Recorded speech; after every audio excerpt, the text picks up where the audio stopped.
Behind every inspirational picture, there is an untold story of constant pain, persistent effort, and determination.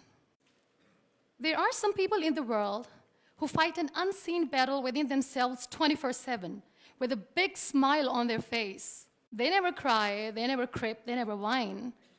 I call such people warriors because these people know the art of living life, and they're way better than those people who just exist in the world. 6.5 years back, I met a car accident. I was traveling from Balochistan to my hometown, Rahimia Khan. The driver slept, and the car fell in the ditch. As a result of that incident, I sustained multiple injuries. The list is a bit long, don't get scared. Radius of right arm were fractured. Shoulder bone and collarbone were fractured.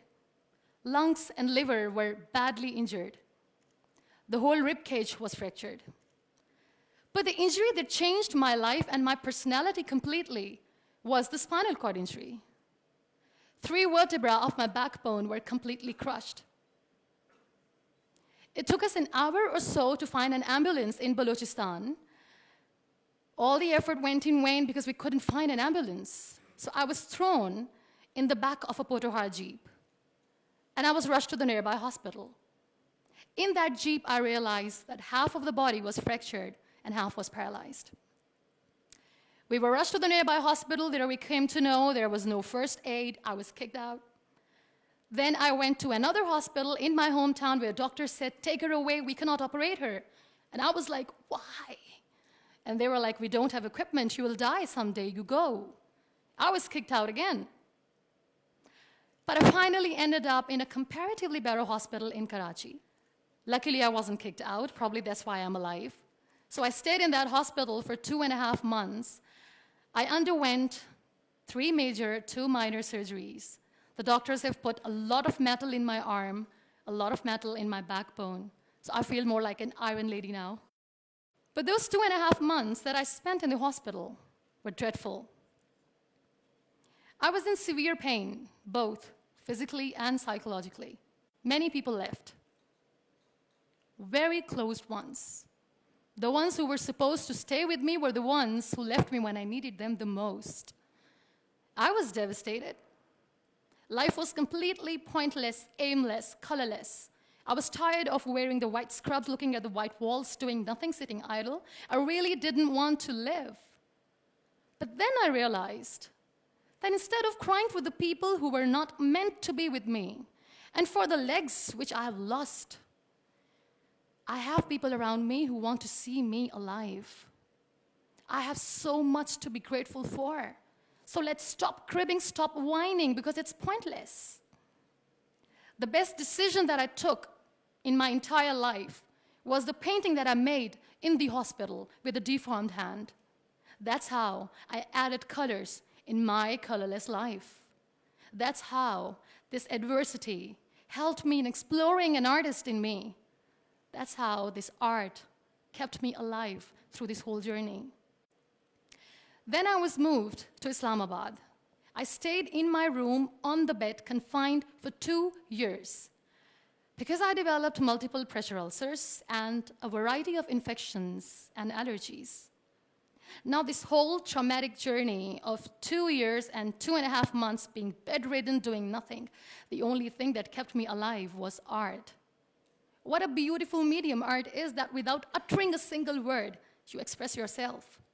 What a beautiful escape it was. But the day I sat on the wheelchair for the first time, I was a completely different person. I still remember that I looked at myself in the mirror and I said, "You cannot wait for a miracle to come and make you walk. You cannot wait for the stem cell treatment because it's very expensive. You cannot wait and sit in the corner of the room crying and begging for mercy because people don't have time." So the only thing that I could do was to accept myself the way I was. The sooner, the better. That's what I did. I really wanted to make myself financially strong. Let's become professional. I started to find some jobs. A very good friend of mine updated a status on Facebook saying, "We want content writers." And like a cribber, I commented, "I wish I could." I was called for that interview, and I was hired as one of the content writers for Pakistan's first official websites, heartofasia.pk. Salman Taseer Late was the CEO. That's how I started my professional career. So I was becoming financially strong, stable, content writing was good. I was constantly exhibiting my work in different galleries. I was flourishing as an artist. Life was easy, but I wasn't happy. I was not contented because I was constantly aiming high. I was thinking big. I didn't know how I'm going to do, but I knew that I wanted to do something big for people, for the country. One day, I came across this polio campaign advertisement in which this little boy from a very underprivileged family is sitting on a wheelchair, and with his father sitting with him, crying and saying to the world in that campaign that give polio drops to your kids, otherwise they'll become like him. That advertisement shook me from inside. I feel devastated. The way that boy was objectified as an emblem of grief, misery, mercy, lifelessness, nothingness. Such a wrong picture which was being portrayed in media about the persons with disabilities. That's what we are called. That was the day when I decided that I have to change the perception of the people about being on wheelchair. Because being on wheelchair, you can still face the world with a big smile on your face, and you can tell the world that you're happy the way you are. No one has right to objectify us as an emblem of misery or mercy. We are human beings. We breathe. We have souls. We are alive. We feel. We don't need your sympathies. We don't need your empathies. Let us live. No one has right to diss our abilities. We are capable enough to breathe and to live each and every moment of our lives. I recently did a modeling campaign for Toni & Guy, and that makes me Pakistan's first wheelchair-bound model. I'm brand ambassador of the Body Shop Pakistan, and I'm one of the very lucky Pond's Miracle women. It's always good to know that there are very few wheelchair-bound artists in the world, and I'm proud to be one, being a Pakistani, trying to preserve the ethnic jewels of the country in the paintings adorned by very graceful, strong, and powerful Pakistani women, which I paint. Very soon, I'm going to be Pakistan's first wheelchair-bound TV host. And I'm blessed to have a beautiful 3-year-old son, which, he was here, but he was so cranky. Now, you all must be thinking that why I'm using the word wheelchair over and over again in my talk. This is the very perspective I'm talking about. This wheelchair is not my weakness. This wheelchair is not an adversity. This is my strength because the kind of attention that I get when I go anywhere is priceless. Everyone loves to be in the limelight. I have started enjoying to be in the limelight too. This is the very perspective I'm talking about. This wheelchair has given me an opportunity to explore what I had in me, and I never knew it. I feel really sorry for some people who play this blame game. They say they feel caged. They cannot perform well, they cannot excel because the system is not allowing them to do. The government, Pakistan, the whole world, society, economy is not letting them grow as a person. They're not excelling in their careers. They say they're caged. I feel sorry.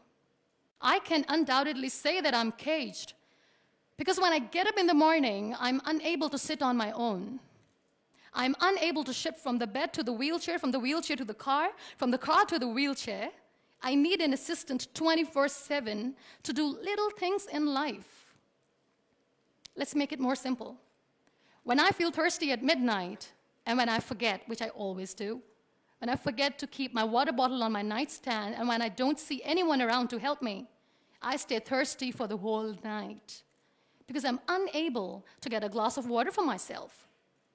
I can undoubtedly say that I'm caged by my body, but my mind is free. And so is my soul, and so is my spirit. I can still dream big. I can still think big. I can still aim high. I can still aspire to inspire. Nothing should stop me. This wheelchair should not be the reason or an excuse of not doing anything in life. I still have big dreams. I still have big plans. And I still have to work on that. Be grateful for what you have. And trust me, you will always end up having more. And if you'll cry and if you'll crib for the little things in your life, you will never ever have enough. You want to excel, you want to grow, you want to be powerful and passionate and great professionals, learn the art of converting your adversities into opportunities. The moment you're going to learn it, sky's the limit. So be grateful, be happy, be alive, and don't let anyone diss your abilities. Thank you.